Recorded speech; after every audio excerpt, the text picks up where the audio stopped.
नमस्ते, वेलकम, जय श्री कृष्णा।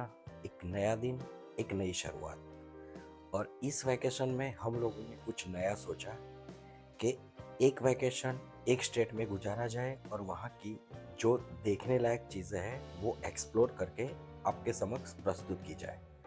तो इसी आशा के साथ हम लोगों ने इस बार प्लानिंग किया महाराष्ट्र में आए हुए 3 ज्योतिर्लिंग करने का, जो कि पहला है धुणेश्वर, दूसरा है भीमाशंकर और तीसरा है हमारा नासिक के पास आया हुआ त्र्यंबकेश्वर महादेव। तो इसी सोच के साथ हम लोग अर्ली मॉर्निंग बड़ौदा से लगभग 5:45 बजे अपनी कार लेके निकल गए थे।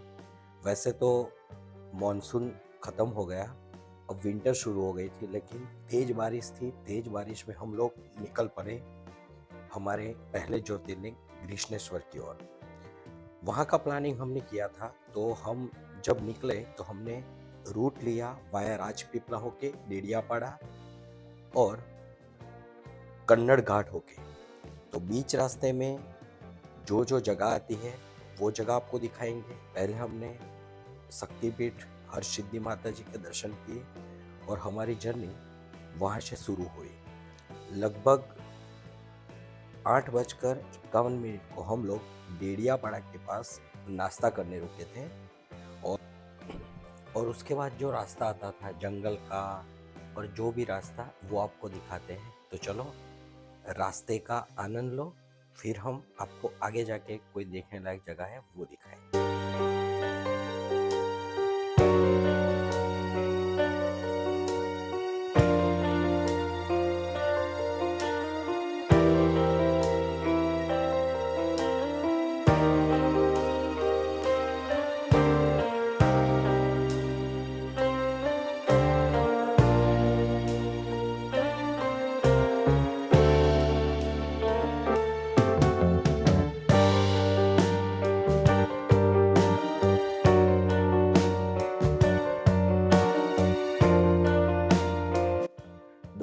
3 बजे थे और हम लोग पहुंच गए कन्नड़। भारतीय राज्य महाराष्ट्र के छत्रपति संभाजीनगर जिले में एक तालुका और एक नगर परिषद शहर है। और वहाँ पे एक घाट आता है कन्नड़ घाट, जो कि संभाजीनगर से 58 किलोमीटर की दूरी पे है। तो ये इलोरा केव्स और धुणेश्वर मंदिर से 24 किलोमीटर पहले आता है। तो चलो आपको वो घाट सेक्शन दिखाते हैं और बाद में हम सीधा मंदिर जाने से पहले चले जाएंगे अपनी इलोरा केव्स। तो आपको वहाँ जाके इलोरा केव्स की फिर थोड़ी इन्फॉर्मेशन देते हैं। तब तक आप रास्ता देखो।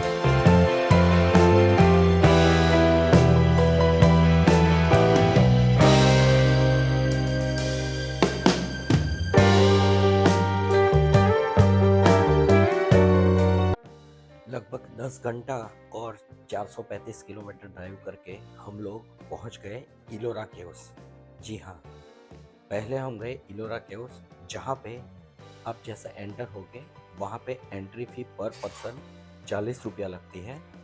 वो 40 रुपये की एंट्री फी कटा के हम लोग केव्स देखने चले गए। यहाँ पे कुल 34 केव्स हैं, जिसमें से 1 नंबर से 12 तक की जो गुफाएं हैं वो बौद्ध धर्म की गुफाएं हैं। 13 नंबर से 29 नंबर की जो गुफाएं हैं वो हिंदू धर्म की गुफाएं हैं।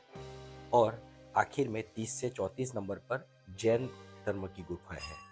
तो हम लोगों ने यहाँ का जो मेजर अट्रैक्शन था, जिसे बोलते हैं कैलाश, जो कि एक मंदिर है, वो गुफा की पहले मुलाकात ली, जो कि 16 नंबर की केव्स में स्थित है। यह भगवान शिव को समर्पित है और राष्ट्रकूट वंश के राजा कृष्ण प्रथम द्वारा सन 757 से 783 के बीच ये बनाई गई थी।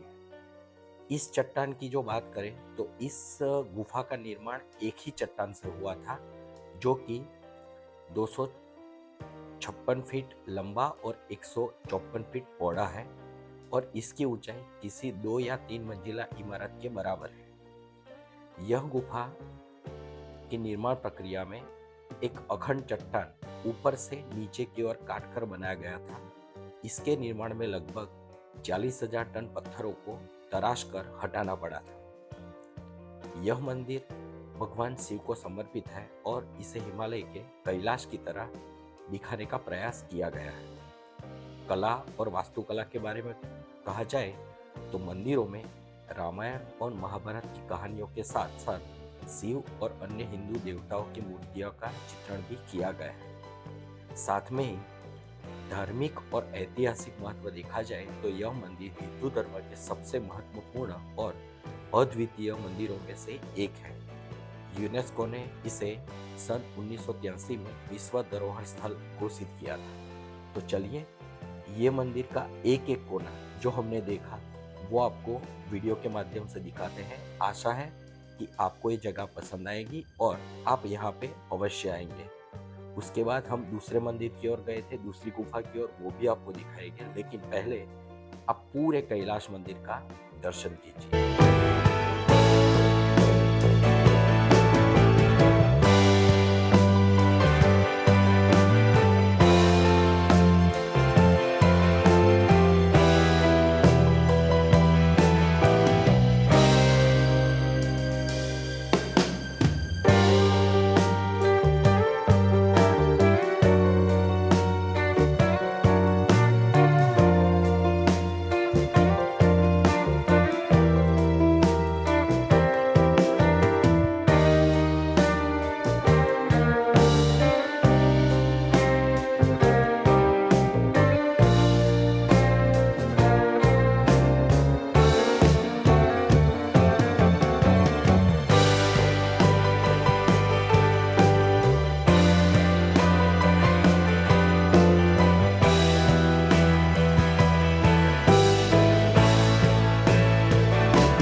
कैलाश गुफा देखकर हम लोग हमारे दूसरे पड़ाव की ओर जा निकले, जो कि थी गुफा नंबर 10।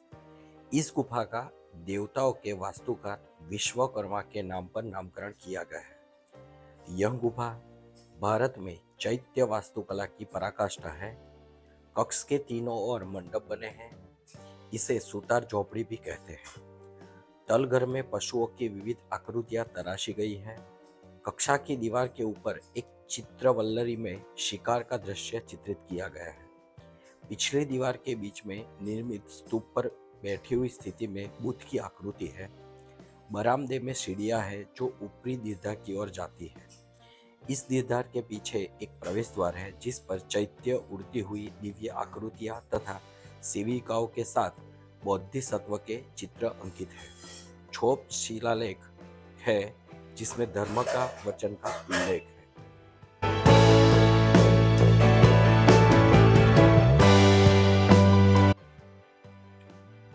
बाद में मैं पहुंचा गुफा नंबर 12 में। यह 3 मंजिला है और 3 लाल कहलाती है। ध्यान आसन मुद्रा में भगवान बुद्ध की आकृति मिलती है। एक जादुई नक्शा जिसे मिंडोला कहा जाता है कई जगहों पर देखा जाता है। यह बुद्ध की अंतिम गुफा है। एलोरा की इस बुद्ध गुफाएं बुद्ध, बुद्धिसत्व और शक्ति प्रदर्शन की अनेक देवता गणों के चित्र दर्शाती है। इस दर्शन का नाम वज्रयता पंथ है। इस दर्शन के अनुसार आत्म और समाधि के बुद्धिसत्व पाने का रास्ता है। यह दर्शन बुद्ध धर्म के महानया दर्शन के विपरीत है, जिसका विश्वास है कि बुद्ध और बुद्धिसत्व अपने न समाप्त होने वाले सौंदर्य और दया से ही अपने भक्तों को निर्वाण दिलाते हैं।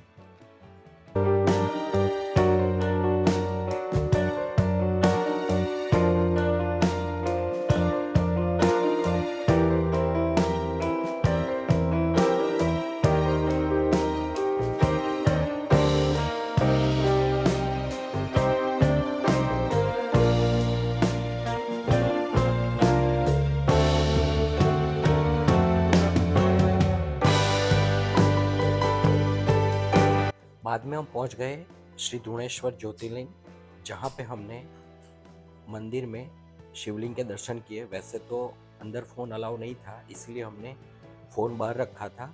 लेकिन यहाँ पे एक परंपरा है, जो भी पुरुष यहाँ पे आते हैं अपने शरीर के ऊपर के वस्त्र उतार के यहाँ पे दर्शन करने होते हैं। तो जब कभी आप यहाँ पे आओ तो यहाँ पे फ़ोन अलाउ नहीं है, तो आप अंदर से वीडियो नहीं ले सकते। तो यहाँ पे हमने अच्छे से दर्शन किए और फिर हम लोग हमारा आज का दिन ख़त्म करने के लिए वहाँ से निकल।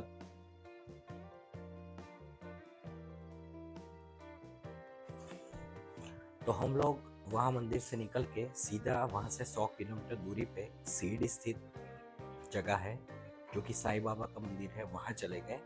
तो हमने हमारा नाइट स्टे सीडी में किया। तो चलो कल हम second day Bhima Shankar explore करने वाले हैं, सीडी से निकलेंगे, वो वीडियो आपको दिखाएंगे। तब तक के लिए keep pedalling, keep cycling, have a nice day, bye bye bye bye bye bye.